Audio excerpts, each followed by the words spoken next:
Wikipedia is made up of reliable sources. Wikipedia? You're using Wikipedia as your source of information.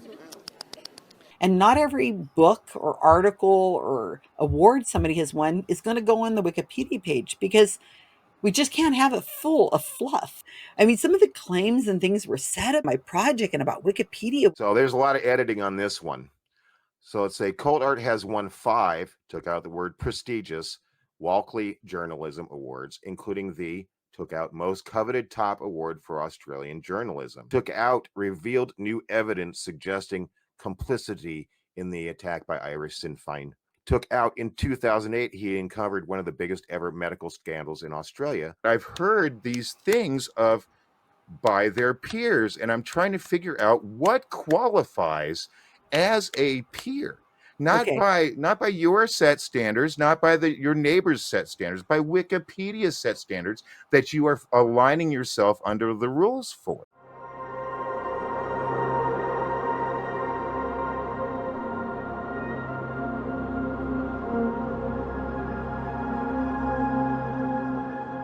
We've worked on pages on UFOs and spontaneous human combustion and all kinds of different topics that are pseudoscience or misinformation. Wikipedia is the single most important tool in the skeptical toolbox that we have.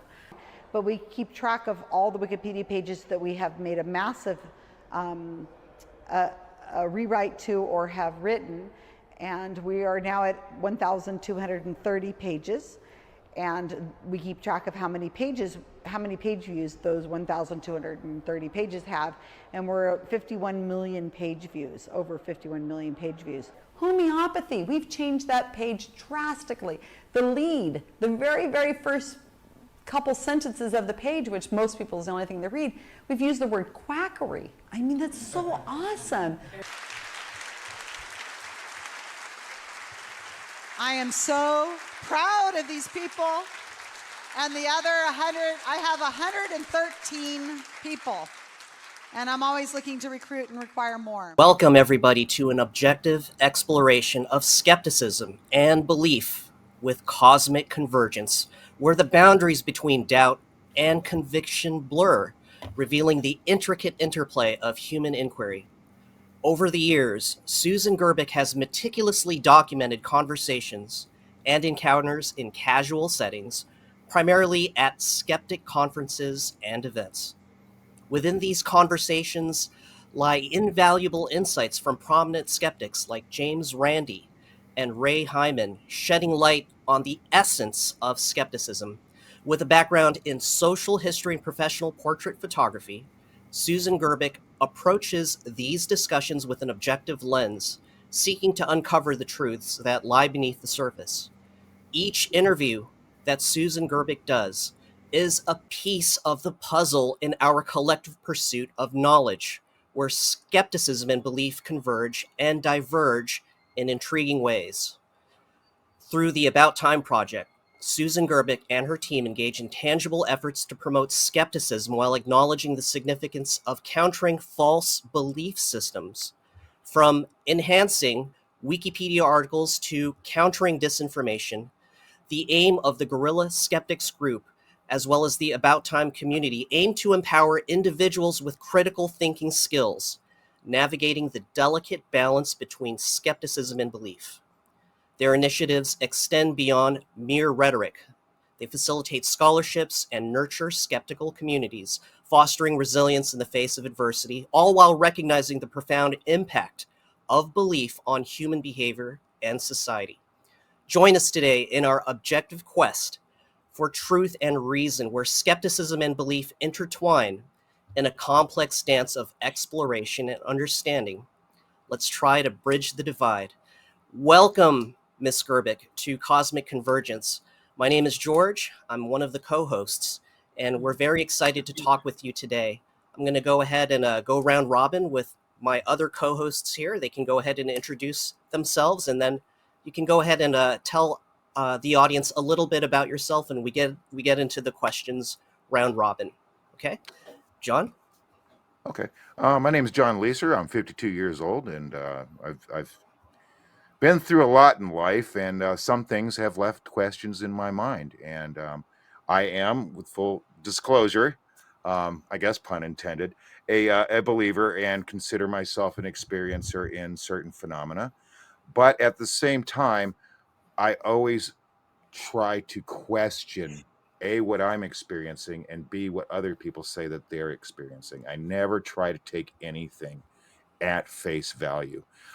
There's certain people that are involved in the field, and I won't name any names, um, of ufology and like psychic abilities and any other phenomena that I still have very high doubts about as I speak right now. And I think that skepticism is important. We have to be able to hone and use our discernment when coming to conclusions. And the best way that we can do that, I believe, is to have all the information provided to us that we possibly can. And I do think that there's a lot of information out there that we have yet to discover. Daniel? Well, thank you so much, John, and thank you again, Susan, for joining us today.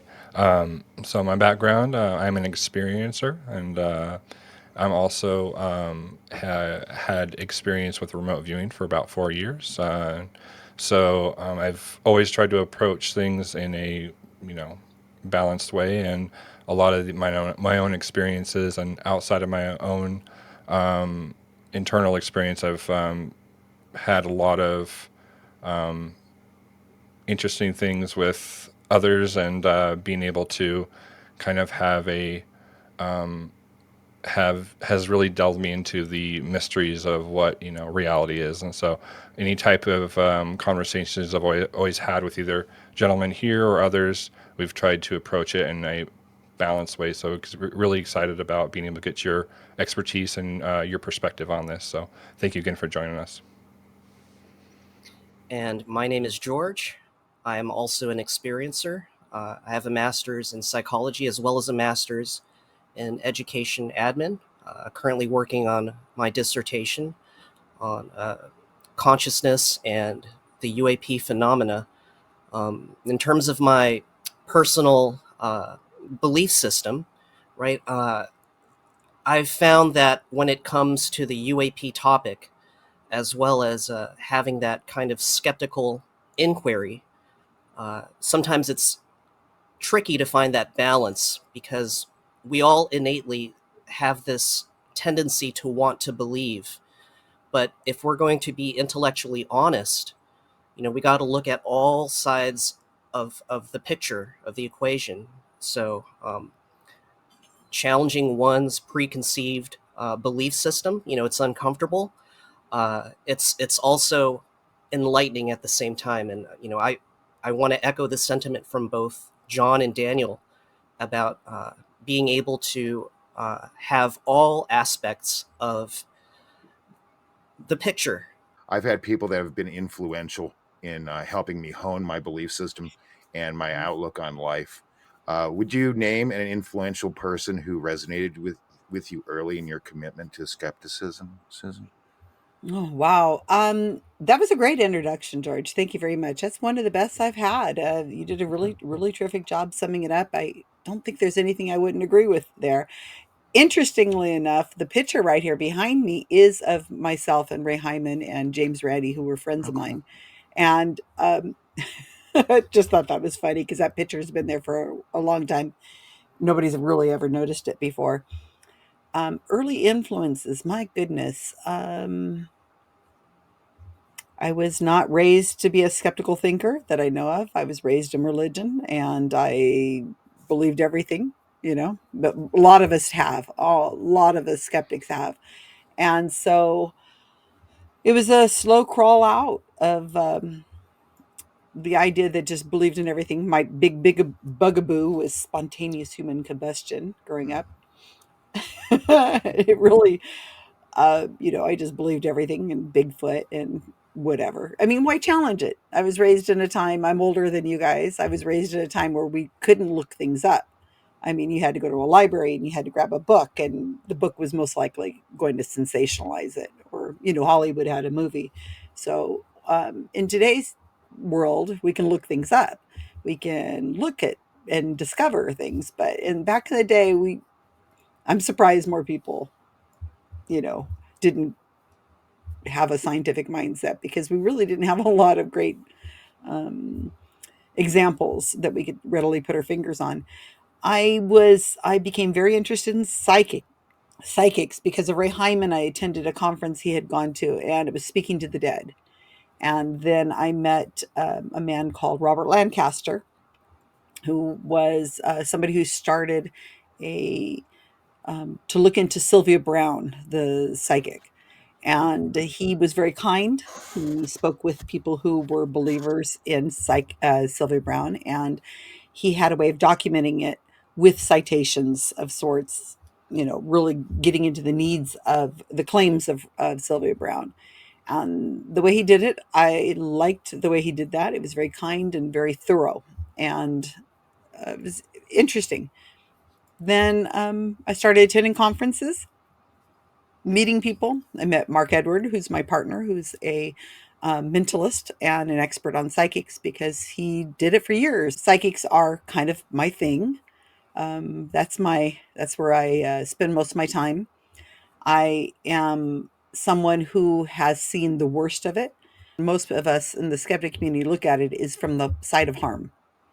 So we totally understand. There's a lot of people who feel like they're getting a lot of benefit from having belief systems that are completely contrary to what I would say I have and most skeptics have. We are on a different spectrum in a lot of ways, because we don't see it as beneficial so much as we see it as harmful. I deal with people constantly, mostly women, who have been preyed upon by people we call grief vampires. Here's how they're probably doing it, and I can go through and I can deconstruct it and I can give examples, and I can't see how they can't see that.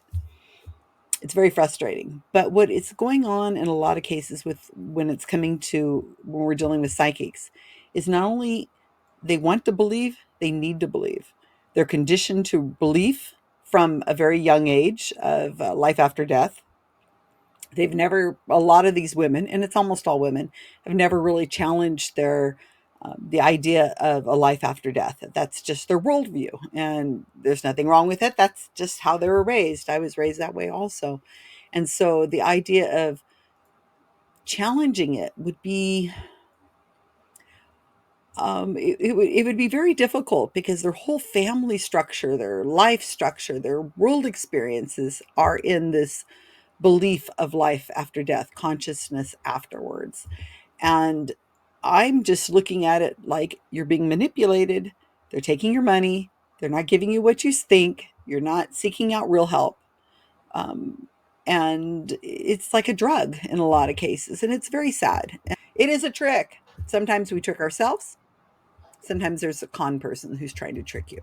I do not believe that most people who feel like they've had an experience are lying. Absolutely not. I would never say that. It's almost all that I feel that they're fooling themselves, or they're something else is going on. I do really think we should get to the bottom of it, because there's a lot of people who experience stuff, experience things they can't understand.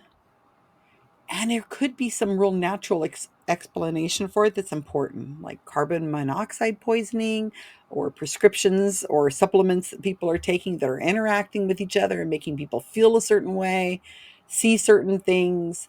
I hear this a lot in haunted houses. People are sleep deprived or under stress or under drugs of some sort that are making them feel like they're experiencing things that nobody else in the room will see.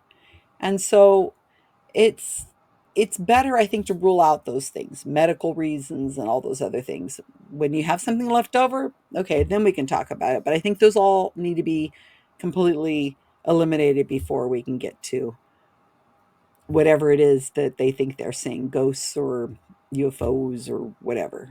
I mean, it could be, but it's most likely, I think, some natural explanation. The question that I have for you, Susan, is in regards to emotional intelligence and skepticism, right? It's a two-part question, and I'd like to ask, in terms of emotional intelligence, how does this emotional intelligence influence individuals' ability to engage in skeptical thinking and critical evaluation of information? And what role does one's ability to regulate their own emotions play in maintaining objectivity and rationality in skeptical inquiry? Can you define that term that you use, emotional, Emotional intelligence. So, for meaning? instance, you mentioned that a lot of these women Mhm, who go to these psychic readings, or they consult with people who claim to speak with the dead, mhm, usually they have some kind of unresolved grief, or mm, there are things that you know they want answers for, in terms of like the biggest life questions, like what happens after we die. Is my loved one, are they in a better place, right? So mhm. how does that process of understanding one's emotions in relation to the biggest questions that humanity reflects on, like what happens when we die? Do my loved ones, do I continue on after I die? Wow. That's a We big question there. Okay, so how, like, if they're you're talking about, if they're the person who wants to seek out a medium, how do they navigate through this understanding? I mean, so most people who, I mean, not most, there's a good chunk of people who are getting readings because they are in grief. I mean, they're in it. Like, somebody died in the last few weeks and they're not dealing with it well.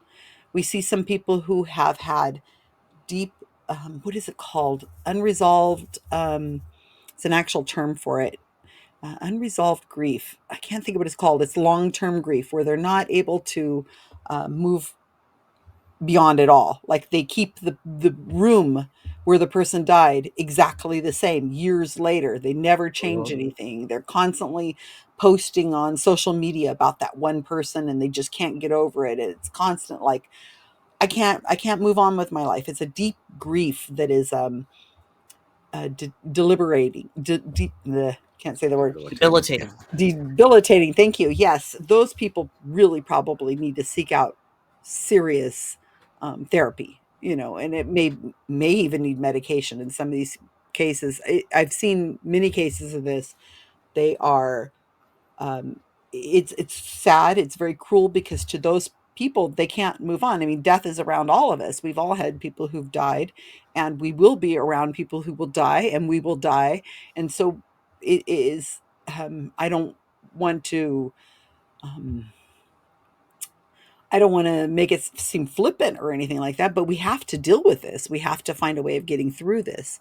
And therapy, grief therapy, and I've talked to several people who are licensed grief therapists, and what they do is they usually tell me there's different ways of dealing with it. So depending on the belief of the person who's coming to see them, it could be as simple as um, sitting at the kitchen table every day at the same time and writing a letter to the person that they're grieving over and then burning it or putting it in a jar or something like that. They're trying to give people coping structures to get through their grief. There's a good chunk of women, well, men probably too, but I mostly deal with women that are in that period. And then there's a lot of people who are just curious and they have had experiences, or um their friends have told them a lot about things. And then you get into the weeds of the people who are, I need questions answered. What should I do with my life? Should I still continue dating this man? Should I sell my house? Should I do this? And I get it, people who see mediumship on TV, the Tyler Henrys, the Teresa Caputo, Long Island medium, all that. That's what most people see. And yes, I understand that those are mostly heavily edited in the favor of the person who's on the show it is. But what I specialize in is attending and watching videos, or attending them, over Zoom, sometimes in person before the pandemic, and watching those people who are not mediums you would have known, not named TV mediums necessarily, and watching them interact with their motivated sitters that they're doing. And it gets to be extremely manipulative. And they're making decisions for these people that are medical, financial, love Mhm. questions. And I've got video of it. It's really hard to watch. You're watching these people who are attending these mediumship things daily with these people and paying for it. Some spend hours of their day. Yeah, some spend hours of the day just sitting there watching these people. I mean, I've exposed psychics, and I use the word interchangeably, psychics and mediums. Mediums are people who are claiming to be able to communicate with the dead. All mediums claim to be psychic, but not all psychics claim to be mediums. And so I've exposed them, I've shown their tricks, and I don't know if it makes any difference at all. People write to me and say they've learned and they thank you so much. I understand now. I see how I was taken advantage of. But this other medium over here probably isn't doing that. So I'm not really changing a lot of minds, I don't think. So there's kind of like this little, and I don't mean this in a bad way at all. There's kind of like this little like elephant in the room, especially with all the news that's been going on lately with other podcasts and social media about the guerrilla skeptics of Wikipedia. Sure. So I just wanted to start off with just an easy question leading into it because we may have some viewers that have not heard about this before, and I Mhm. want to go ahead and leave it equally balanced as much as possible. So could you briefly discuss the importance that you saw in the founding of your nonprofit 501c3 organization About Time, which Mhm. you started in 2018, correct? The nonprofit part, yes. Yes. And the Mhm. Guerrilla Skepticism on Wikipedia project, which was founded, what, around 2011? Yeah, I think it was 2011. That sounds Okay. about right. We didn't think it was going to be a thing, so nobody really sat down and took a like wrote it on the calendar and circled a date or anything like that. So Understandable. I'm kind of vague about that. What's the mission statement for Guerrilla Skepticism on Wikipedia? If you could open it up for somebody that's Right, never right. heard of you before, what's the mission statement? Okay, so I run this group. It wasn't supposed to be, as I say, a thing. It was supposed to be just people learning to edit Wikipedia correctly.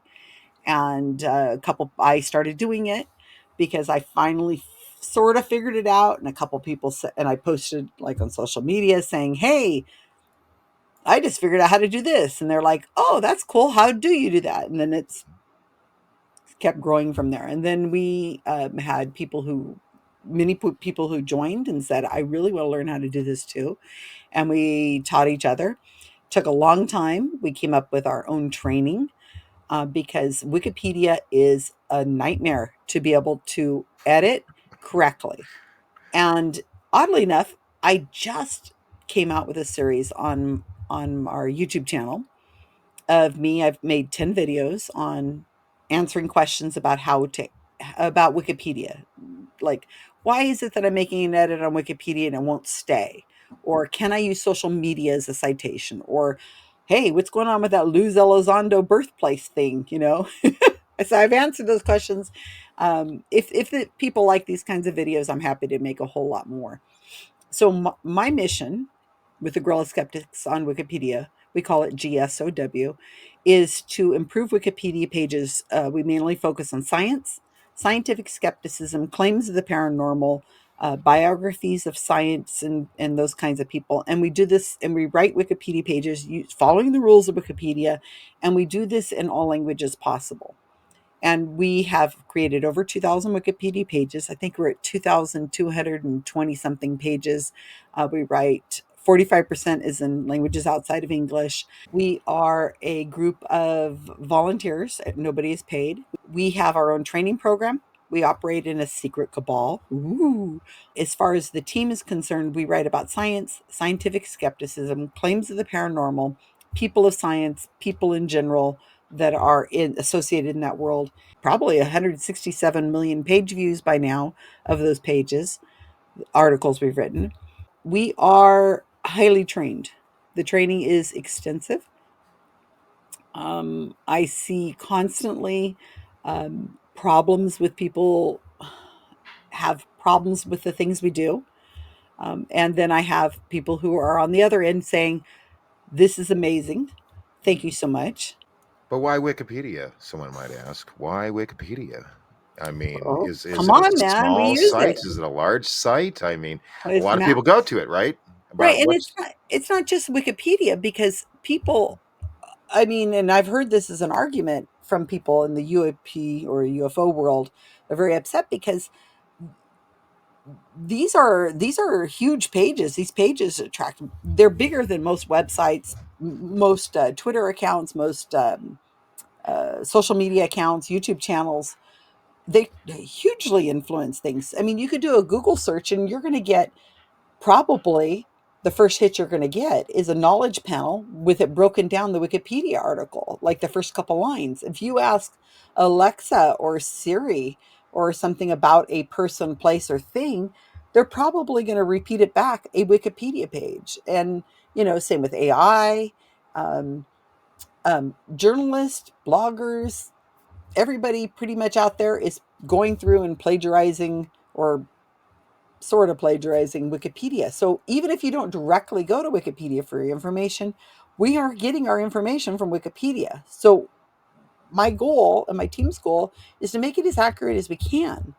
And we still have to follow within the rules. So we can't just make up stuff. It has to be um, well cited because the people who are editing Wikipedia have a whole range of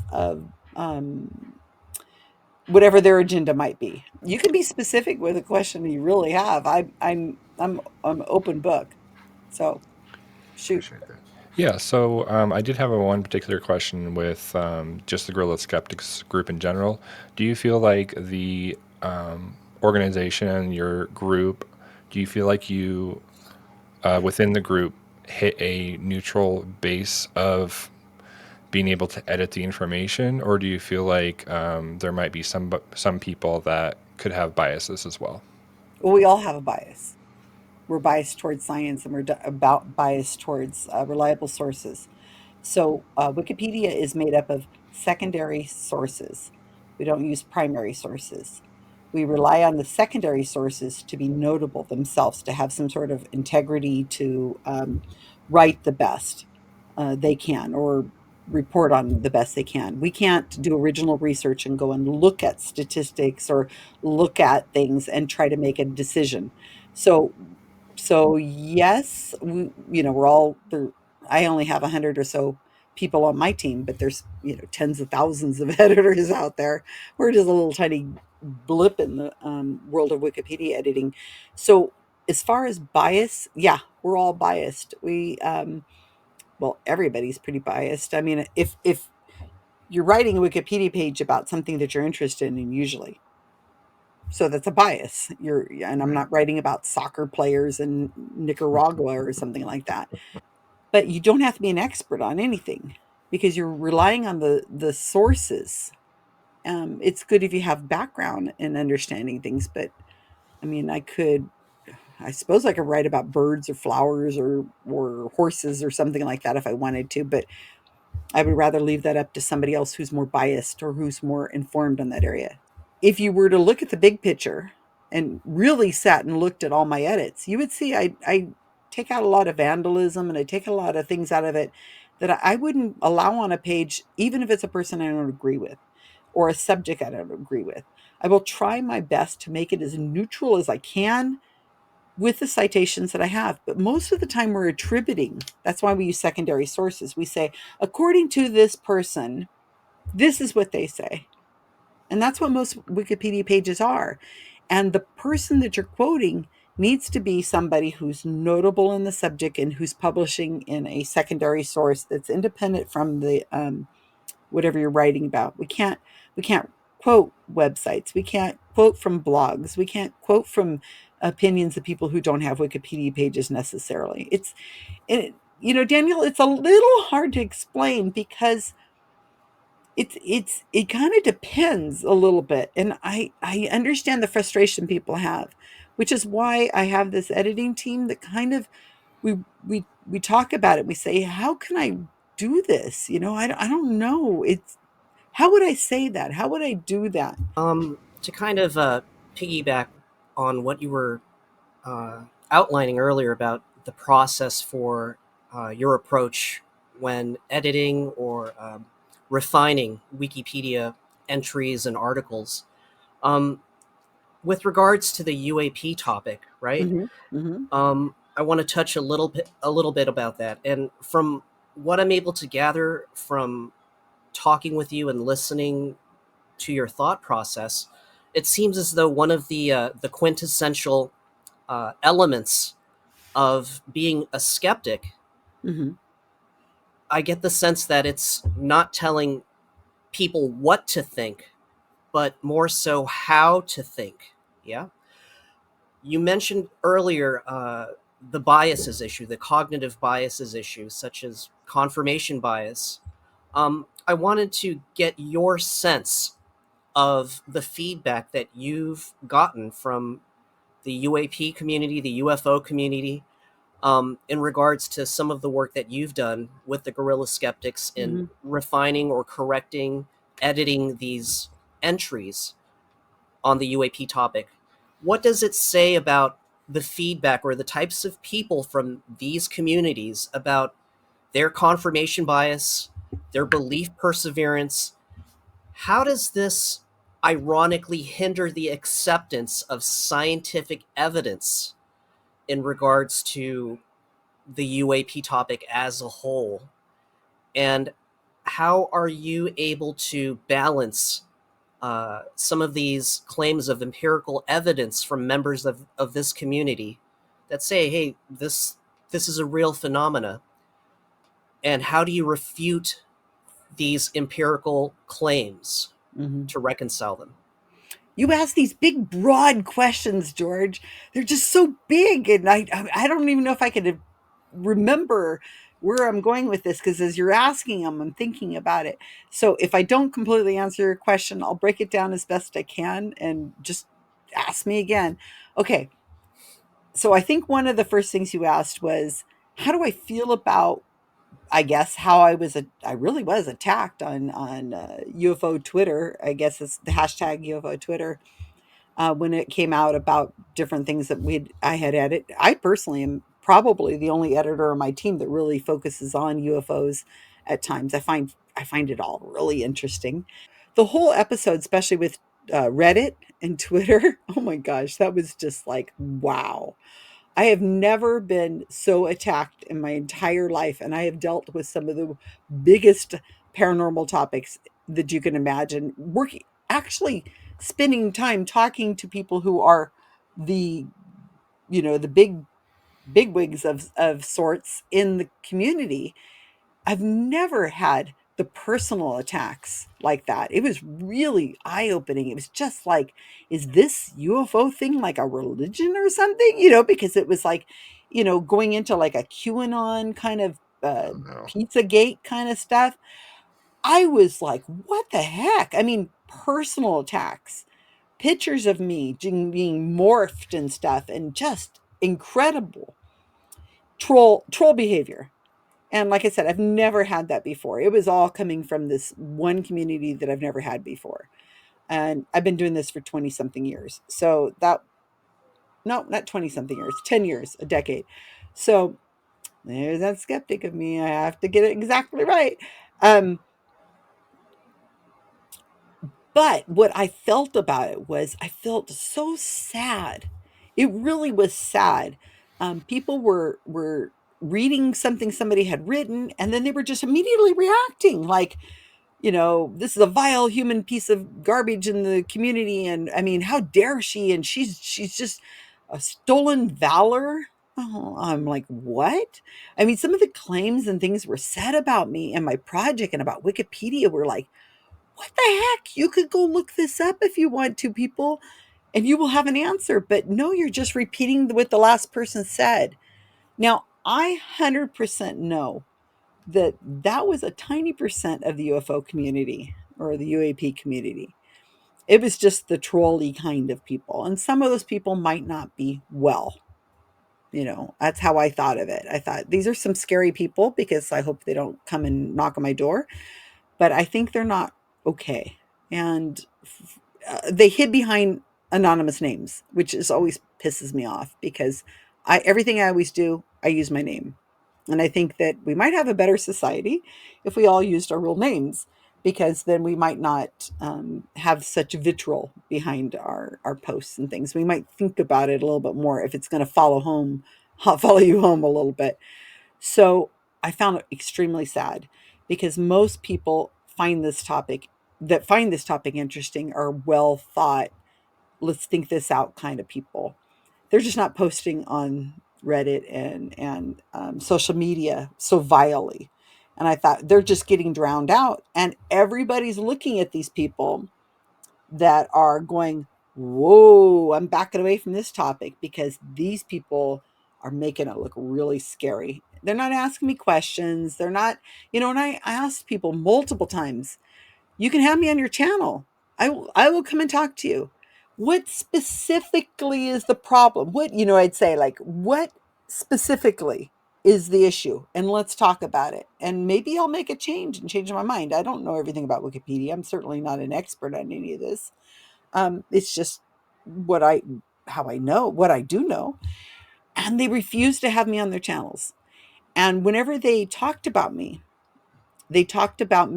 in a personal way. Like I said, it was not like most people, like I say, when you talk to like a Rupert Sheldrake or something like that, they're going to talk to you as a human being and you have conversations with them. But these were not, they were really getting into the weeds. And I think there was a lot going on. They were trying to impress the people that they are impressed by. And so they wanted to get names for themselves. They wanted to be the savior of this thing. A lot of the work that you've been doing Hmm. had been kind of featured on a particular podcast. And this podcast featured a UAP researcher by the name of Mr. Heatherly. And he went down a list of, a litany of things that, they found concern with. Oh yeah. I'm sure you watched that episode and the Actually, I subsequent didn't ones. watch any of them. Oh, you haven't? No, but I Has a know lot to what you're do talking. with it has I'm sorry, Susan. I apologize for interrupting. It has a lot to do with additions to profiles or informational Mhm. pages, and which are shown in green, and deletions of certain things, like, let's say, Ross Coulthart's awards and such that he got for journalism being redacted, which is shown in red. And so that, whether it's intentional or not, has caused a lot of the uproar within the said Right. UFO community when it comes down to these Wikipedia edits, But they where it didn't seems like ask it's me. very heavy-handed. They didn't ask me. Mm. Nobody, first off, That's why we're here. yeah, thank you. One of the claims they made was that we removed their awards and their like PhD or whatever. Yes. We're like, yeah, and That's because part of the Wikipedia rule in terms it of is a their title. rule. That's a rule. Nobody's allowed to have that Yeah. right unless you're like Mhm. Dr. Phil or Doctor, that's your name. But Dr. you Phil. put that they're a PhD, there's a place you put that they have a PhD, but you never refer to them as doctor anything again in the article. It's just not Mm. done. And we see people who do this, especially back older articles that were written before the rules were quite so refined or that we caught those things. And nobody's allowed that. But my gosh, on social media, you would think I had like stripped away their I don't know, taken their Their puppy life's away from work. them. Their Yeah. life's work, yeah, but Yeah. nobody's allowed that, and that's an academic thing. We don't refer to them as their first names. We don't give them honorary, anythings, and that's no that's but like I said, that's one of those kinds of things that we were attacked for, and go look it up. Now, the Ross Coulthart page is super interesting because I had very little to do with it, and there is he wasn't even on my radar until the edit I made in December. And it's fascinating because they blamed everybody as GSOW. It's like Mm. I'm about the only person who edits Wikipedia pages that have anything to do with UFOs. And you can see every one of my edits. I write about all kinds of stuff. And everybody's a GSOW editor in their world. It's not even, no.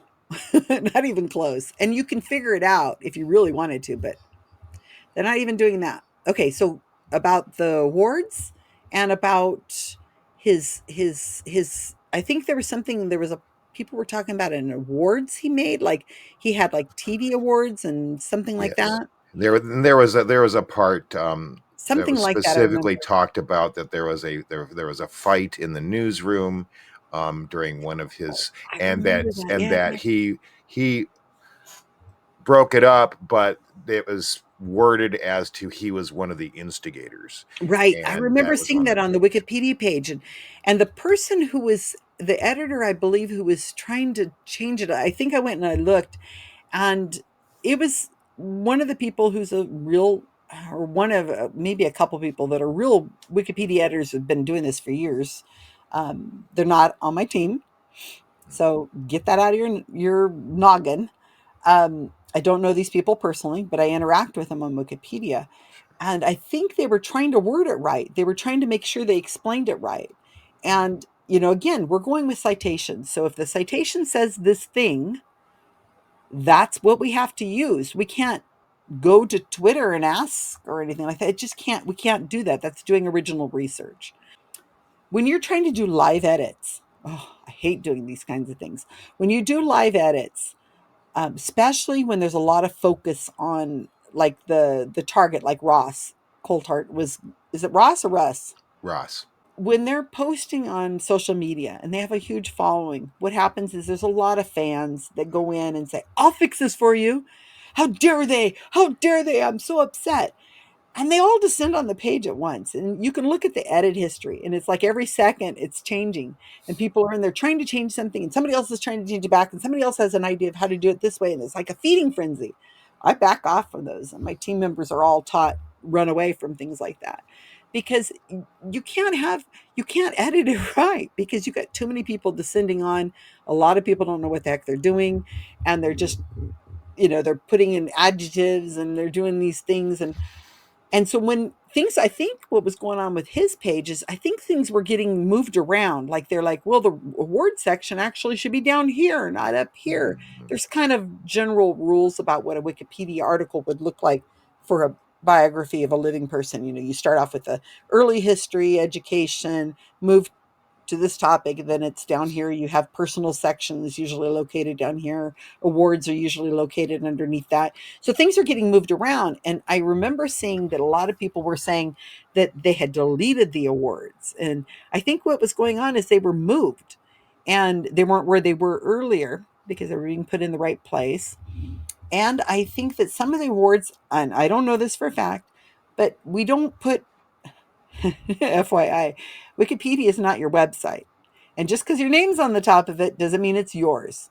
So a lot of people need to understand that. It is it is an encyclopedia. And so if you want to have all your awards and everything you've ever done and you want it to be as flattering as you want, then open your own website because Wikipedia ain't that. Wikipedia is made up of reliable sources, secondary sources. And not every book or article or award somebody has won is going to go on the Wikipedia page because we just can't have it full of fluff and that kind of thing. Like they won, the neighborhood Christmas decoration award. We just can't have everything on there. So there's a lot of editing on this one. So let's say Cold Art has won 5, took out the word prestigious, Walkley Journalism Awards, including took out most coveted top award for Australian journalism, the Gold Walkley they left.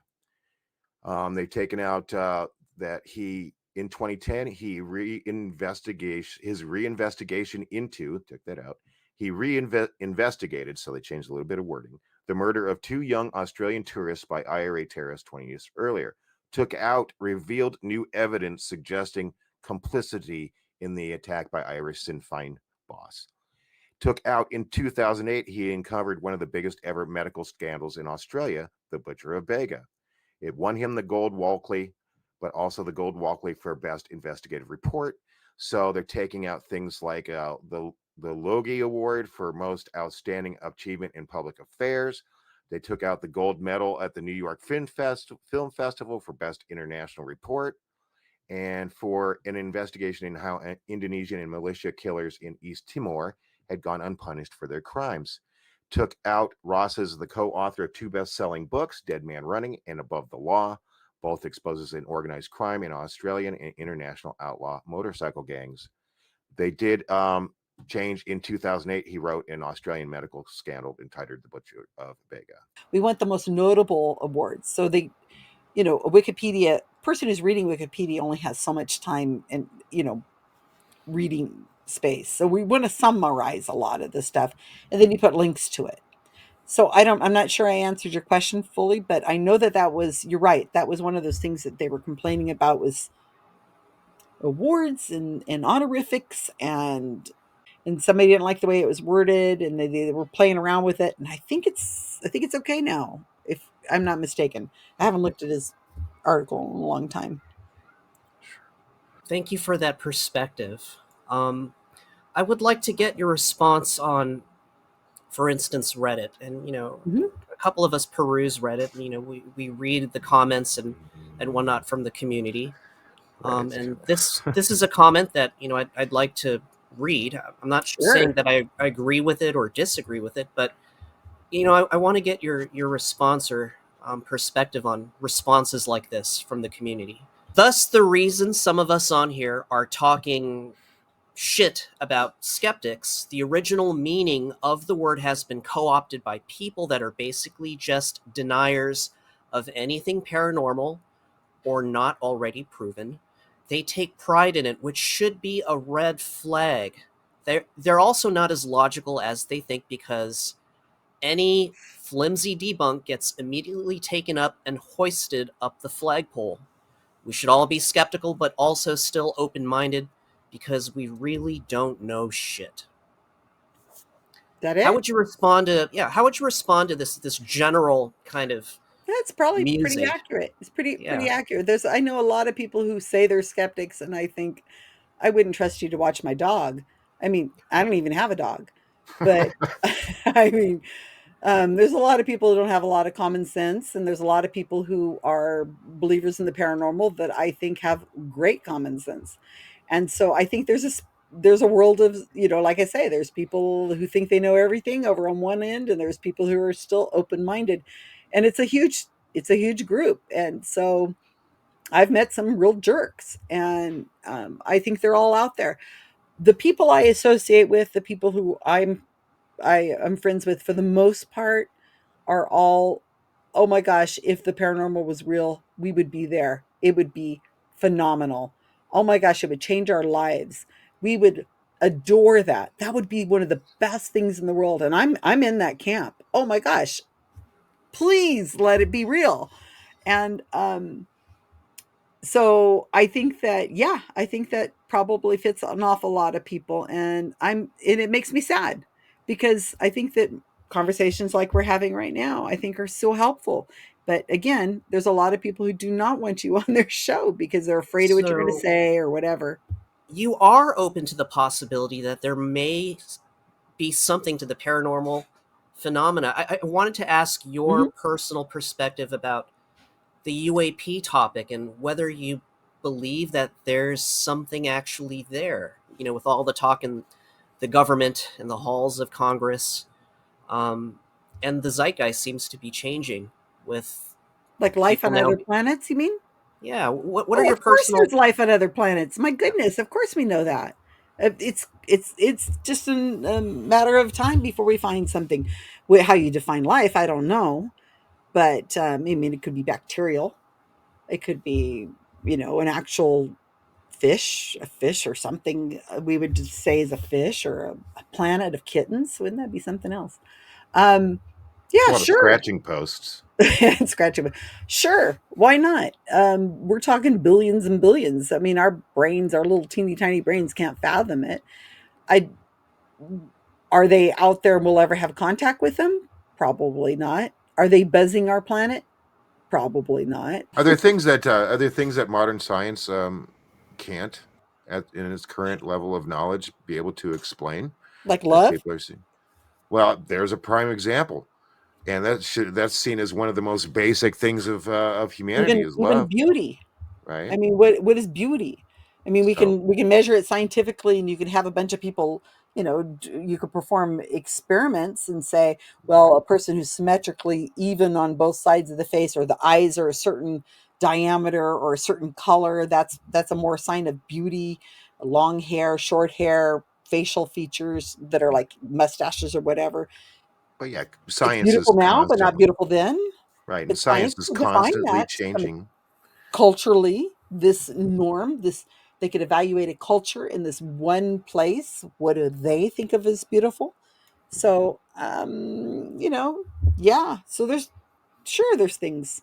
And what about these cases that have been documented in historical antiquity by military personnel from people that have a reputable background? Well, I don't think any of them were lying. So it doesn't have anything to do with a reputation. And I think that skeptics get that all the time. They say, "Do you think we're all just lying?"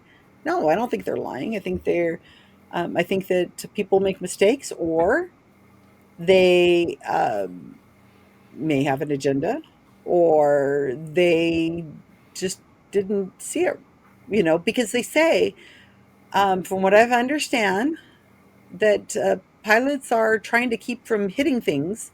They're not necessarily out there trying to um, look at everything and debunk it in real time. You have to take that information that they've gathered and bring it back to experts. And you need to look at experts and say, okay, we filmed it from this angle, we filmed it from that angle, we filmed from this angle. I mean, one Wikipedia page I rewrote was full of just every singular detail of the UAP, of some Anchorage, I can't even remember now, Anchorage, Alaska thing that happened. And the pilot says this thing happened, that there was a UFO above him, size of a football field. You would think that would be something people would notice, and that would be horrible. But once you started looking at the dialogue and what actually happened, well, it wasn't exactly what he reported, how he said it. Plus, the guy had all these other encounters he'd reported, weeks before. And then they were going to send out jets to go look. He tells the air traffic controllers, there's something above me or whatever. And then they were going to send out these military aircraft to go look. And they said, well, there's two planes that are going to go by. I think one was like just a regular passenger plane, and they're really close. So let's have them look. And they looked, and there's nothing there. And the guy landed, and they interviewed him, and they interviewed his crew, and he was sober, and everything was fine. And the story, what it was reported, wasn't exactly what they said later. Once they started talking to him. So I don't think he was lying. I don't know why he'd reported multiple before, which is kind of wearing, um, in the weeks before. What is it you are seeing? Are you having some kind of problem episode? Because this is kind of, you don't really want an airline pilot to be having seeing things. Um, it's kind of sad. But I'm sorry, I'm getting off my track. Let me think. You were talking about, so yeah, I don't think they're lying. I don't believe that. Okay, going back to the psychics again, people are constantly telling me, "Oh my gosh, there's no way they could have known this." They told me words that there's no way somebody could have known. And I hear these stories all the time, but then when it comes down to it and you look at it, there's nothing there. It's just somebody's story. It's not a there's they're and the person who's telling you, a lot of time they're just like hanging on. Oh, I have to believe this. And it's I don't know why they're doing it. I don't know why it is. So it would take like what's missing. And again, well, why would aliens be buzzing our planet? Why are they landing and abducting cows and I no. A lot of the Well, people that they've interviewed who say they've been abducted,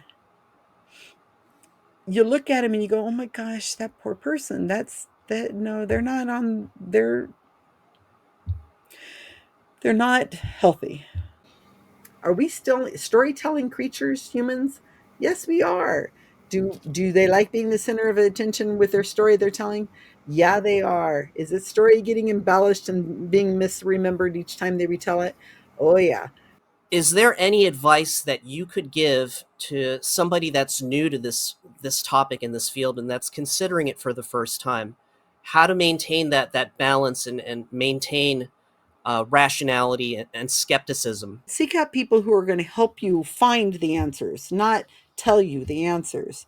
And that's one of the reasons why I like Wikipedia, is because it's a summary, and then you go down to the citations and you read the citations, and that should help you on your journey. And definitely you're going to fall in a rabbit hole.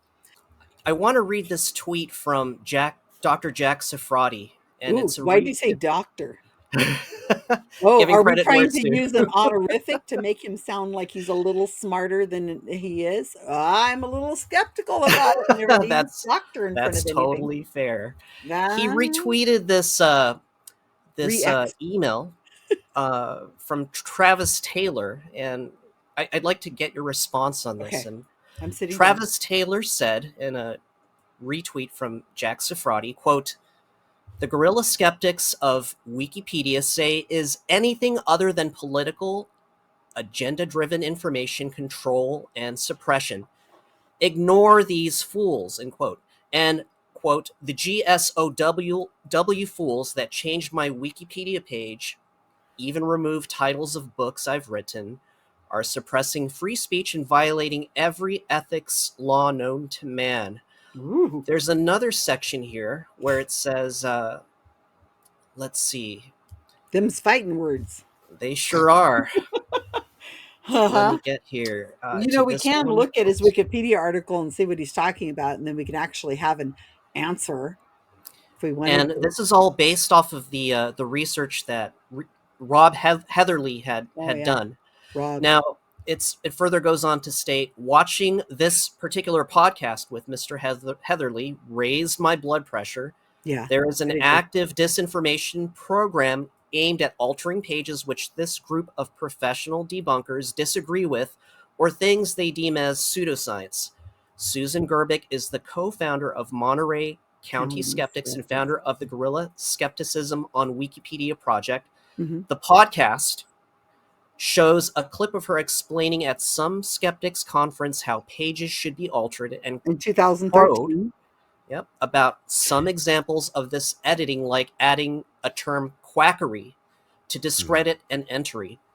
It was also shown from Wikipedia entries on the podcast that she wrote, parentheses, and owns the Lou Elizondo entry and quipped about it being priceless to see the efforts being made by others to try to make changes to it. What Right. is your response? Again, another long one. Okay, I don't own anything, and neither does Lou Elizondo own his own Wikipedia article. If so, my Wikipedia article, which I have, would be Seen it. much better written than it is. And not I don't I don't want to look at the Wikipedia article for Susan Gerbic because it's not going to be up to the standards that I think it should be written because yeah. Um okay, so the quote about me saying it was priceless. I think I reread that recently, and I don't think I got that out of there. It seemed like I think I was talking about that it's just priceless. I think I might have said something like, I don't get why people are so upset about his birthplace and this whole thing when it's obvious what the problem is that the newspaper misquoted him and published it, and I used that. And I have screenshots and I've put them out there, and people kind of went, "Okay, thanks." Um, I showed that the newspaper article wrote that he was born in Florida. It was the Sarasota Herald Tribune, I think. And it says right there that he was born in Florida. So when I wrote the Wikipedia article, I said he was born in Florida because that's what the reliable source says. We don't do research. So whenever they just melted, it was like a meltdown on that. We're humans. We get pissed off. You're like, give me a break. I mean, because just the tweet you read, there was a lot of vile. meanness in there. I mean, just his tone, the way he was saying things, like I'm a human. Talk to me like a human. Ask me. Why don't you directly ask me? I how much more public can you be? I edit under my own name. I give out my website, my I answer all my own emails. You could talk to me on X. Oh, I'd rather have you talk to me on like Facebook because I like Messenger. Send me an email. But no, they just assume. I think in the quote, if and I'd like to actually see the quote, which of course it's not there. Probably, I don't know. Maybe Ron put. Is it Ron or Rob? I get them. Rob. I think Rob. Rob Heatherly. Heather. Mm-hmm. Yeah, I think it's Rob. Um, I think he put like a little conversation I had, and Yes. if you could find that, I think that would be much more interesting to read what I actually said on Wikipedia. I'm talking to other editors, and I can be a bit flippant. So I think I was trying to say like, what's up with these people? Why do they care so much about where he was born? I think it was like, why are they getting so frustrated with it? But if you have the quote, please read it because I can't quite remember. I Let can. me find that for you. Honestly, I don't think it's about changing each other's perspectives. No, I You're not agree. on the show to change mine. I'm not here talking to you to change yours.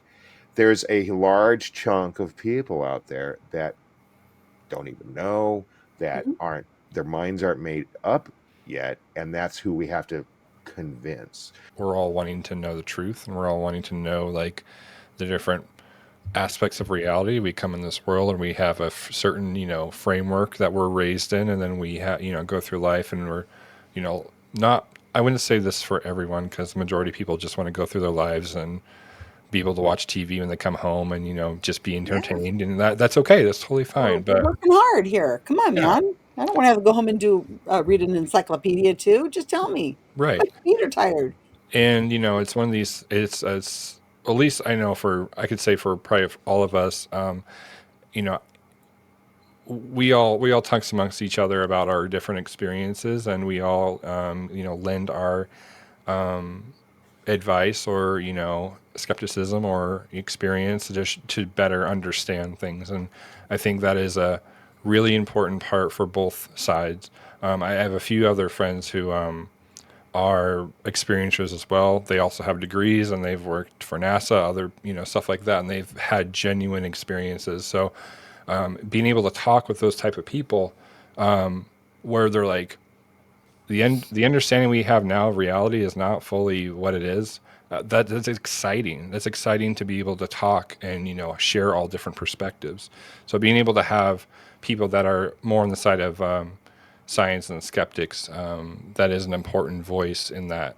And people that shut a certain perspective out means that you're going to dim the overall understanding of whatever topic you're talking about, especially in the UFO subject. Well, I would just like to say, Daniel, that people who have, you said they have real experiences. All experiences are real experiences. So again, I don't think anybody's lying. So, or very few are lying. So when you say they have real experiences, well, they could be NASA, or they could work for NASA, they could have PhDs. Again, that's the argument from authority, and you got to be really careful of that because when you add those kinds of things in, you're assuming that I, the skeptic representative here in this group, is going to say that see how I can see it, feel like it's bleeding through a little bit, is that you're accusing us of being somebody who's not going to believe because we think they're stupid or something, or that they didn't have a real experience, or they didn't have, or that I need to know that they were military, or that they were working for NASA or have a PhD. Joe Schmo, who's out cleaning the dog kennels every day, who doesn't even have a high school education, is just as, I would take his story just as much as somebody who has a PhD. And I think that that's part of the problem with the communication between us, is that the paranormal world assumes that the skeptics are down on them, and that we just think you're all liars or stupid. The term pseudoscience, and this is a tweet from Rob Heatherly, Ooh, they The get term upset about this. pseudoscience. Oh, go ahead. Sorry. I said they get really upset when you use the word quackery or pseudoscience. Yes. So Rob Heatherly tweets, the term pseudoscience as applied here is nothing more than a skeptical dog whistle, a trademark of the atheist, materialist, guerrilla skeptics on Oh, Wikipedia. It does not apply to parapsychology, which has a scientific organization, the Parapsychological Association, that is an affiliate of the American Association for the Advancement of Science. There isn't more an organization can do to establish its legitimacy, but that is ignored in this article. The guerrilla skeptics, who clearly have an iron grip on this article, peddle their secular humanist propaganda by manipulating Wikipedia articles and biographies. And Rob Heatherly went ahead and posted the link for paranormaldailynews.com, ooh, revisiting, that's a source. yes, the eternal dumpster fire of Rupert Hmm. Sheldrake's Wikipedia Oh, biography. oh my gosh. How do I even unpack that? We never edited Rupert Sheldrake's Wikipedia article, number one. That's from back in 2013. Get over it, Craig. Number two, I've talked to Rupert about it. He knows we didn't edit his Wikipedia article, even though we could have. But Rupert Sheldrake's not even on a radar. We don't, that's like old news. Sorry, Rupert. Sorry. You're not like somebody we're interested in. Anybody? No. Um, they use this, and I know it's Craig who says that. You didn't even have to tell me who writes this stuff. Atheist materialistic, and there's another phrase you said right towards the end about shoot, dang, I can't remember now, but it's what atheist materialistic gobbledygook. Yes, we use the term pseudoscience, and it's a catch-all word. Mhm. Like we use the word skeptics and believers and stuff. It doesn't mean, it's just a way of summing up things. Sorry, it's a definition of a word. Okay. So what was the other part? I'm sorry. It's just so much. So the post that Mr. Heatherly tweeted suggested Mr. that Headley now. Ooh. Does he have a PhD too?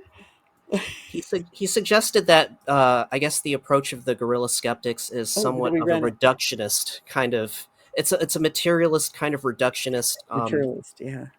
approach, which may not necessarily explain other aspects that science is still trying to figure out. Well, we can only use things that are secondary sources from notable places that have journalistic integrity. So if those things don't exist, we can't put them on. It's not an opinion. Wikipedia is not a website. It's not like an opinion thing. It's an encyclopedia. So, and Mhm. again, going back to the psychic world, people are constantly saying, and they try to edit these Wikipedia articles and say, "Oh, well, they're really a good psychic. I mean, my gosh, I had this reading from them, and there's no way they could have possibly have known this information. Therefore, the Wikipedia article is slanted." You're like, you can't put your opinion. We have to have good science. We have to have consensus of science, and Wikipedia is biased towards not being an even-handed thing. That there's a rule called weight, WEIGHT, that we like the Wikipedia article for the Earth does not have a section for the flat Earth or a hollow Earth on it. We just don't do that, because you have to have weight. You have to have the consensus of science. Yes, there's a lot of people who believe in a flat earth and a hollow earth, but their opinion is not going to get on, or their articles or their journals or whatever it is are not going to make it onto a Wikipedia article for the earth. There is probably a Wikipedia article for the flat earth and the hollow earth. That's where that goes. And then For that weight rule, mhm, I'd like to read this other small quote that Rob Heatherly had posted. mhm. Guerrilla skeptics, skeptic debunkers on Wiki don't like competing edits that are contrary to their beliefs. Often they allow 3 reverts without warning.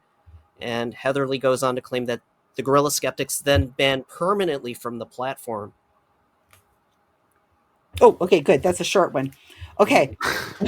You get me worried there. Okay. Guerrilla skeptics are they're interacting with, like, probably no guerrilla skeptics on Wikipedia people. Okay, sorry.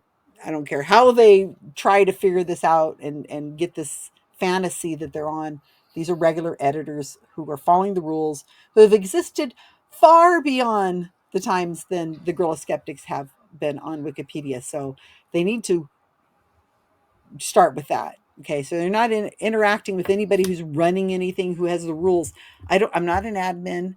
I have no English admins on my team. The people they keep accusing of being part of GSOW they're not. And as I say, I tend to be the one that edits the Wikipedia articles for UAPs and UFOs. That's kind of my interest. So they are not this revert rule. And in fact, I just did a video on this on my YouTube channel about questions about editing Wikipedia on the About Time YouTube channel, and it was, why doesn't my edit stick, and that kind of thing. And we're looking at it as vandalism. So you can't, just because anybody can edit Wikipedia, almost anybody can, doesn't mean that the edit's going to stick. If you're not doing it right, it looks like vandalism. So we will ban you. Absolutely, we will ban you. Just like anybody who's on your X account, social media account, if they go in and they start vandalizing and they're trolls, you're going to get banned. You're going to get warned, I hope. And that's what happens in Wikipedia. I don't understand why that's a bad thing. I don't get why anybody would question that. Of course you're banned. These are single purpose accounts. So it's a single purpose account. I think it's an acronym that Wikipedia uses. These are people, and you can look at every edit, right? So if you go and you look at a person who's editing a Wikipedia article and they've made 10 edits all within an hour of themselves, and they're all in the same article, that's a single purpose editor, single purpose account. They're not there to improve Wikipedia. They're there with an agenda. So if somebody has an agenda, I will compare my edit history with any one of those people who are making these accusations against us. Let's look at your edit history. Are you only editing UAPs? Are you only editing Ross Coulthart? Probably. Or did you just make an account like a day ago and you think you're all that and you know what you're talking about? No, you're trolling. It's vandalism and it's trolling, and we're going to block you, and we're going to lock that article. And it certainly grabbed the attention of a lot of big names and famous people like Brandon Fugel. I'm sorry, Oh, Brandon that guy Fugel. who owns Skinwalker Ranch, right? Ranch, and Oh he yeah, let me tweeted. talk to him directly.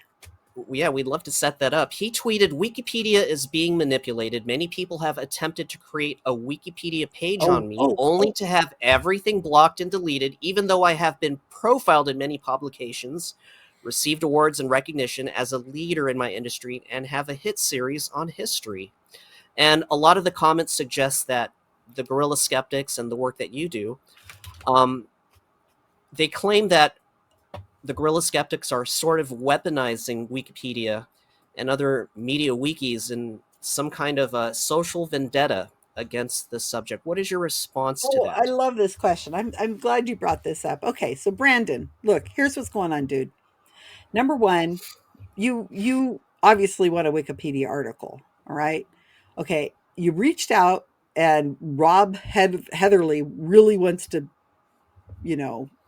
he's a billionaire. This guy's a billionaire. He really wants to rub elbows with him and do the right thing. So he asked him for a whole bunch of list of his Brandon's citations that should prove a Wikipedia article. So he's trying to schmooze in there. In my opinion, that's what it looks like. A frenzy of people come over and they all try to write a Wikipedia article, trying to make it happen. Let's do this. We could do this. And it's like Wikipedia is going to go, I don't think so. We're not going to, no. So Brandon, look, that was a huge mistake. Nobody's going to write a Wikipedia page about you, at least not for months now, because they made this big shout out about it. And you just can't do that. It's like buying a Wikipedia page. It's not allowed. It's wrong. You don't do it that way. In fact, you're not even supposed to ask for a Wikipedia article to be written about yourself. I mean, it just sounds desperate and sad. Brenton, it's not about buying, having enough money or having views. You just can't do it. There's standards, and Rob didn't ask anybody. He just assumed because this guy's famous and he's wealthy and he's got he owns half of a town or something like that, and he owns a Skinwalker Ranch. He's not Wikipedia notable. I'm sorry to say that. I know it's hard to explain why, but you have to stand out from your peers. Rob Heatherly did respond to Brandon Fugel's post that you just kind of Sorry, I was responded ranting. to. No, it's all good. This is Edit good it out. information. So Rob Heatherly responded to Brandon Fugel with this post, and you spoke about vitriol earlier. I wanted to get your thoughts on this. Brandon, if you were a J.C. Penney photographer or even wrote a skeptic blog, you would rate a Wikipedia page. The hypocrisy of Guerrilla Skeptics continues to run unchecked by Wikipedia, who are aware of the monopoly of skeptic editors and condones it, a violation of the public expectations in addition to strict Wikipedia rules they constantly ban other editors for. Your response? So that was written to Brad. That was Rob responding to Brandon. Correct. So he's calling me out saying, because I was a JCPenney photographer for 34 years, and how come I have a Wikipedia article? Well, maybe if you looked and followed the citations, Rob, you would know why I have a Wikipedia article. Why am I even on? Why would you seek me out to put me on your YouTube channel? Why would you interview me? Okay. There's New York Times articles, Wired articles, all kinds of things have been written about me. And I've been quoted in other places as well. So it's not like you have to stand out from your peers. I definitely stand out from my peers. And you have to go and look at the citations to understand what's going on. All right. So that's vitriol again, throwing it out there, throwing a little shade at the just a photographer. Rob, why don't you just add she's just a woman too? I mean, that's how it gets. It's ugly. I just don't think I like this man very much. He's not a very nice person. Tweets and responses, It's with gotten these quiet notable lately. figures. I don't know what's going on, but it's awful quiet. Well, I'm let's get the quiet because conversation I'm started again. quiet because I'm reminded, and this is just I'm reminded of my one of my college professors that stated, not so eloquently, that stated that if you're ever going to be writing a paper, don't use Wikipedia because it's not an academic source. Damn, that guy's right. I'll Well, tell you what. I would have to say that Wikipedia is a hunk of garbage. It's so much crap. This is like back in the 80s and even before then, when you had the who's who of encyclopedia crap, and everybody's got to go ahead and influence everybody else to get a page on there. You got people slinging mud from over here, you got people slinging mud from over here, and the American people and anybody that's going on to it are going to be like, I don't know where the hell to choose my sources from. I've heard terminologies like secondary source, and this is not a research website. Okay. So if it's information from secondary sources and it's a research, that those are two reliable conflicting source. things. Reliable Those are source. two conflicting things: reliable source and secondhand source. You're saying, well, it's a secondhand source, but it's not a research Secondary source, site. Yeah. and And so, reliable source. I'm not saying but two by different things. who? By whose definition is reliable? Other people that are these secondhand reliable sources, I don't know them from Adam. I don't know them But you from do. anybody else. No, I don't. Your And if I peers go to create you to honey, be a reliable reliable source, something with journalistic integrity is right? something that has editorial content, that has editorial By supervision whose over the top. standards, Susan? By No, whose I standards? give me Your an standards and example. my standards are No, no, different no, no, standards. no. Everybody's no, yes. Everybody's got different standards. Okay. Well, And so Wikipedia has its own I can't stand over here and say that my standards are right. your standards are wrong, because then I have that supremacy thing going on. Okay.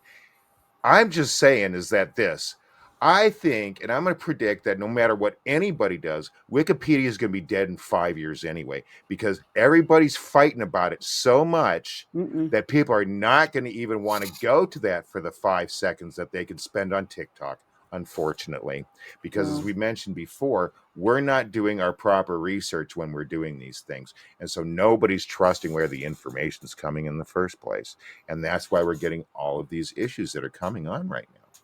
No, I don't agree at all with I anything you said. hope I'm wrong. I hope I'm wrong. But right So, now okay, it's such no, a cesspool of garbage no. that I would not suggest anybody go to it.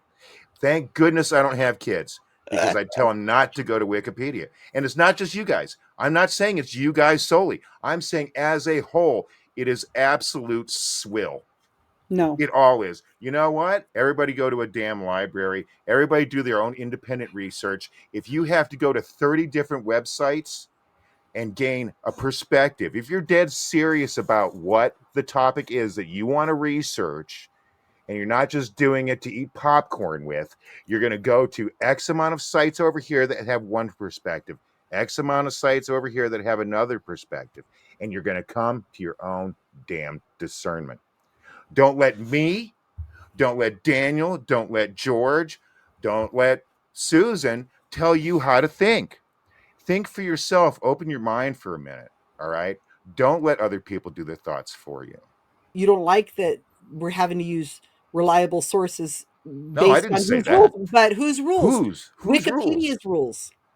Yeah, but who runs Wikipedia right now? No, but we The run editors Wikipedia. run Right. Wikipedia. So Correct. there are So rules. Okay, do you know editors what that a you okay, I'm sorry, John, do you editors know what that a you reliable have, source is? editors that you have, Look, academic research are reliable sources that are vetted by peers. reliable sources are people are like a place that you would say to your editor. There would be an editor that you would say to them, "Can I write this article about this idea, this topic, this person?" And they'd say, we've had too many people, we've had too many subjects on that. What is your angle? They would have a discussion about, can we publish this article? Should you even go to that trouble? Editorial supervision, editorial control is another sign of having journalistic integrity. George, I believe it was on the, and I'm not asking you to look it up. I'm just seeing if you can recall my memory a little bit. It was on the gimbal footage, or else the go fast footage, where it was seen, or it was deemed as being parallax, and it was not going as fast as it was. And one of the persons, or the secondary resources to the skeptical point of view, was Mr. Mick West. And is he what is really his place in that? No respect to Mr. West. I'm just trying to understand, as far as like integrity. Yes, he may have integrity, but is he an expert on video footage of gimbal go fast footage through the military, when on these I think his peers have surveillance recognized him as systems? being an expert in this Who are narrow his field. peers? Who are his Other peers? notable people. Who put other notable people? Right. Who put his name in that article, in that Wikipedia page? He's a That's notable what source. Mr. West. He is considered a notable source. Sorry, John, that's just By the way it is. no. By who? His peers. Susan? By you? No, his By peers. another guerrilla skeptic of Wikipedia? No, by peers. His peers. His peers at one point in time were people that developed video games, Susan. And Does that qualify somebody? Let's say I worked with Mr. West in developing Tony Hawk skater game. Okay. And I want to put him, I'm a Wikipedia editor, and I want to go ahead and put him in commentary about the gimbal footage, because, well, I'm one of his peers. no. And he was great at developing video You're games, so he making must know what he's huge, talking massive about with his video. assumptions, and I'm catching an No, attitude. My God. Why I'm are just you damn upset? curious. I'm curious because I've heard key You phrases obviously that need they're to. not wrong. You're not wrong in them, but I've heard these things of by their peers, and I'm trying to figure out what qualifies as a peer. Not Okay. by your set standards, not by your neighbor's set standards, by Wikipedia's set standards that you are aligning yourself under the rules for. Your peers. And before you answer that, Susan, and to piggyback on what you just shared, John, Mick West, in regards to some of this footage, the FLIR, the Go Fast, Mick West stated, I suggested that analyzing FLIR footage is kind of, in quotations, kind of my field of expertise because I Kind of, have or done it's not. so much of it. I did not claim to have a degree in a related field, just that I've done a bunch of analyses on lots of FLIR videos. Is he quoted in it? Is the quote that you're talking about, is the thing that is you're talking about attributed to McWest? I don't understand. That's how Wikipedia is built, is on secondary sources. So, okay, there's a lot Okay. of So, no, anger hold about on. McWest and No, UFO. there isn't. No, there isn't. You're totally misreading that. What I'm trying to say is what I'm trying to get Mhm. down to is what the hell is considered a secondary source Okay, of let me explain it. information. Can I Can I explain it? not just put my own secondary source information in there, Are you Susan? notable? Depends on who you ask. Am I notable? Is there, do you have a I was Wikipedia article? top of my class. Is there somebody who's written a Wikipedia article about you? Is there somebody that's putting me Proving in it? that you Is there pass notable somebody? standards? Is there somebody that is somebody put me in the book of who's who? Who's who you bought Don't give a into? Come on damn. now. Oh, I there's no remember who's buying who. into. There's You no paid buying for that. into, and there's no buying into in Wikipedia. No, This nope, none, nope, zero. nope, Nobody that's nope. affiliated with any of the skeptic program, skeptical inquirer, anything of that.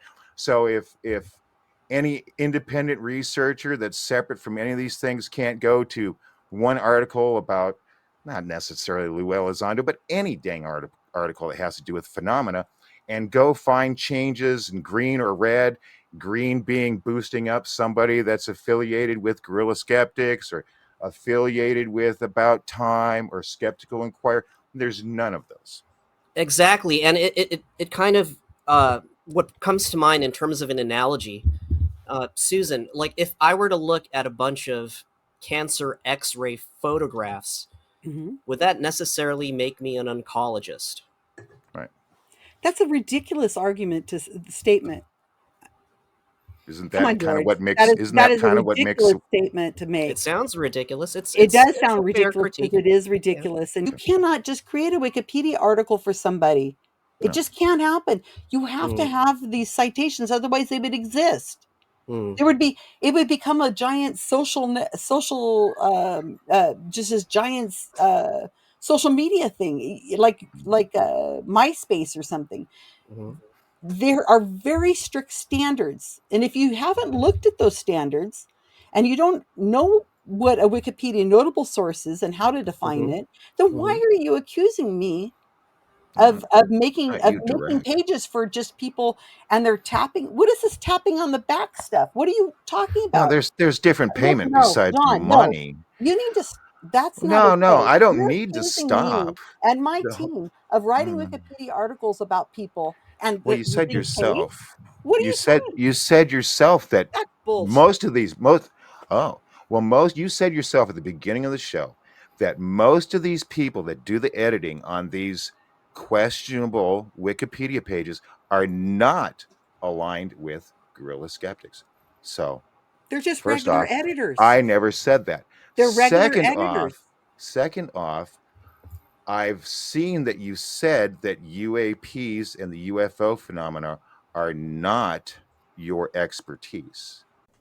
In email correspondence from Susan to George, Susan said, "And are you only interested in the UFO believers? I'm much more an expert on mediumship and what is happening with the people they prey upon." But earlier, you said that's what you edit the most of. No, I said, no, I So, said, I did not say I edit the most of. I said, of my team, I am the person who's most likely to have edited a Wikipedia page for UAPs or UFOs. but that's I not your didn't say interest. that that's the most I do. But that's not I've your written over interest. 50 pages, and they're not all UFO related. Very few are. I So thought you're that your interest, misquoting me. I thought that your main interest and that people, when they do editing of Wikipedia pages, is typically because that's what their topics they're most I find it interested in, interesting. I've and also that it, your I've interests also are edited mainly pages for in zoos psychic phenomena. and for museums. I Okay. am not an expert on It must have been a UFOs. That's misquote. why you rely on notable sources who Like are experts McWest. on UFOs Like or McWest, he's other a people. notable source. Do you feel that, some of your replies and responses to, some of these tweets from notable people on February 14th, Hey, you my posted birthday. an entertaining tweet, and this was on Valentine's Day. How long before the UFO and the Bigfoot people join forces against the Guerrilla Skeptics team? Can QAnon be far behind? Yeah. For your information, they haven't found the Guerrilla Skeptics Twitter account until I just now am using it. Great researchers, not. And Yeah. with this kind of, you're kind of like egging on, baiting, right? And it's resulted in bringing attention to the efficacy of your efforts. For Negative instance, attention. there's an organization called standforbetter.org. And, this is just one example of notable Who organizations that are runs Stand for creating. Better? The guy who's been leading the vitriol It's against me. creating these Standing online. for Better. It's creating these online petitions. Who would like more info on contacting the Wikimedia Foundation and letting them know that propaganda and defamation of our veterans on the Yeah, again, Wikipedia using platform is veterans, not okay? that's another one of those things. They're trying to make it sound like we're attacking stolen valor and all that other stuff, right? Mhm. Stand for right. better. They're not standing for better. How many people out there in this world are receiving messages constantly calling you the C word? No, that's Any of not you guys? appropriate. Any of you That's not guys? appropriate. Where's Regardless, all it's the not women in appropriate. there who've been getting the threats for their bodily harm? And then when I post some of the more calm ones, what kind of vitriol do I get? You asked for it. Those Mm, kind of comments. mm, And No, mm. it's who's not correct leading either. this? The Stand for Better guy and all his friends. So don't Mm. give me no nonsense that I'm comparing UAP and Bigfoot and QAnon together. Because in my world, looking back, the hate I'm getting is the same I'm getting from those other communities, and you see it all the time. So if a bunch of men want to yell at a woman, that's all I'm seeing on Twitter. And you Mm. can look at that.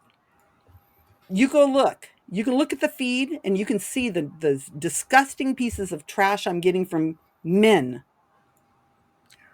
And Again, they're belittling me. They're saying, "Oh, yeah. Mick West is your hero, and Mhm. oh, so and so started this, and Mick West is actually the brains behind this, and all this." Excuse me, I'm a woman, and you have a problem with women in power, or what? Because this is my thing. So quit giving power over to some guy.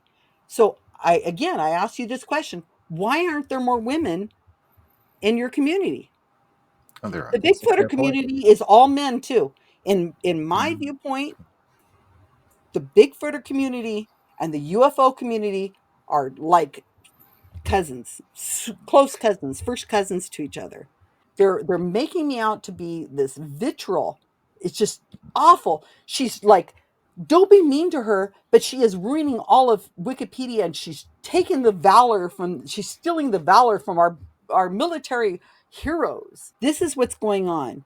You can't do original research. I don't have to be a statistician or a mathematician to be able to write an article about something that has math in it. What we cannot download, like we can't take a primary source. A primary source would be, here's the stats of the government has just released these stats. We can't, a Wikipedia editor cannot go to those stats and cherry pick through them to prove the point that they want to make on a Wikipedia page. That would mean the editor has an opinion, and we're not allowed to have opinions like that. Okay. So that's why you have to have a removal. You have to go to somebody who's a notable person in that world. What's that guy's name who just got his ass sued off? Said Sandy Hook didn't happen. What's his name? Alex Jones. Yeah, Alex Jones. If Alex Jones, he has a Wikipedia page. Can you take the opinion of Alex Jones gun school shootings? Can we just use his opinion? Should.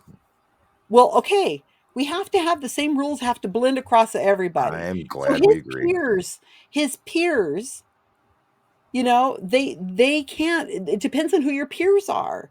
Some of these Wikipedia articles for UFOs, they'll say, and then he said, and here's a transcript of it, and at this second, and then they put these drawings in with lines here going there, and then they stopped over here, and then he was over this. No, that's not how Wikipedia works. We can't use original research. And that's what's going on. And there's so much detail when it comes down to some guy said he saw a UFO over his thing. They pulled out some planes. They looked over it and they said there was nothing there. The guy landed. He said, yeah, I thought I saw this. They talked to his crew and his crew's like, yeah, well, I don't know. I kind of saw something, but okay. And they're like, that's it. That's the end of the story. Just to let you know, we're going to be interviewing Rob Heatherly next. Oh, that's soon. interesting. You got Rob. Hey, Rob, how's it going? You got my email. You have my Twitter account. You've got everything. Why haven't you talked to me? And I've we'd heard like that. to I've extend heard that. we'd like to Ah. extend the opportunity, and we're going to check with Mr. Heatherly as well, Mr. to have Heatherly. to Mr. have a Heatherly. sit down with Miss Gerbic, and Ms. we can help to facilitate the conversation and hopefully bridge some of these perspectives in a Sure. respectful way. If Yeah. if, That would be if he wants civil. to come and talk to me, I don't know why he hasn't tried to talk to me. I've tried to talk to him multiple times. How about this? I want specifics. So he needs to come with screenshots, and I'm going to have screenshots. So I want screen share ability because I need to be able to show. That's how I am. I want to Oh, yeah. show my work, and I don't want to have any airy fairy, nonsense about how. Oh, Lucky Louie is Mick West. Oh my God, that has had me laughing. Community would love clarification from both Oh, of your perspectives. So if we can have a nobody rational, cares. They aren't even we there. care. The people No. that are watching this cares. Oh, come on. People like you care. Rob Heatherly cares. You A wouldn't lot of waste your people. time, Yes. I Susan. You can't wouldn't be on imagine that here wasting anybody your would time watch if you 3 thought no hours one of would this. care. And I can't imagine. Leave that into the thing. I can't because I can't Okay. believe somebody's going to get to the end Well, and say, could you "Oh, have it is." imagined getting all of this attention and notoriety since starting this project back in the early 2000s to where you're at now? Can you imagine that? I'm really not that important. I rarely even talk about myself because it's just not, I don't think I'm interesting. I don't think any of this is all that interesting. The goal is to write really great Wikipedia pages for kids to plagiarize and get great straight A's on their science projects or whatever. I don't care. I'm very approachable, as you guys know. I'm very friendly. You I are. don't You understand are. why anybody would not reach out to me when I've I'm glad asked that we multiple did. times to I'm glad ask. that we did. Let's help to He's not facilitate. gonna have me on. He's excited about being on Coast to Coast. I mean, that was like a big deal to him. Mark Edward was on Coast to Coast 10 years ago. It's like, okay, Well, all let's right. facilitate this opportunity, Eh, Susan, and if you want, go ahead. But awesome. I want to be able to show screenshots. You know, it would be really nice if they asked another editor on Wikipedia that isn't involved in this world at all. That's where you should have is that instead of me, you should have a Wikipedia editor who has nothing to do with this community. Just reach out to some random Wikipedia editor somewhere to We'll see what we can actually do. explain it. That would be probably much more interesting because, they're just going to accuse me of being biased or whatever. That would be find an editor on Wikipedia that has nothing to do with the paranormal world and say, we are looking for a generalized, experienced editor, not some editor, but somebody who has experience who would be willing to come on and talk about um, how Wikipedia works in general with screenshots.